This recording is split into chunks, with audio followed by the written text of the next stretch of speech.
পাহাড়ির কোলে জন্ম নেওয়া এক অনন্য দেশি উপহার, কাশির জন্য প্রাকৃতিক টফি।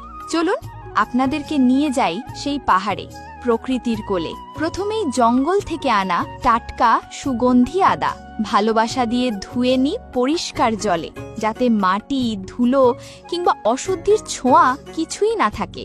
এরপর পিতলের বাটিতে আস্তে আস্তে ঘষতে থাকি আদার সোনালি টুকরো, চাটনির মতো একেবারে মিহি করে, যাতে প্রতিটি ফোঁটায় জমে ওঠে প্রকৃতির ঔষধি রস।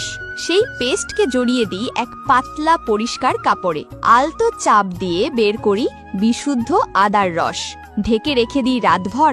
সকালে দেখি ভারী অংশ বসে গেছে তলায়, আর ওপরে ভেসে উঠেছে অপ্রয়োজনীয় জল।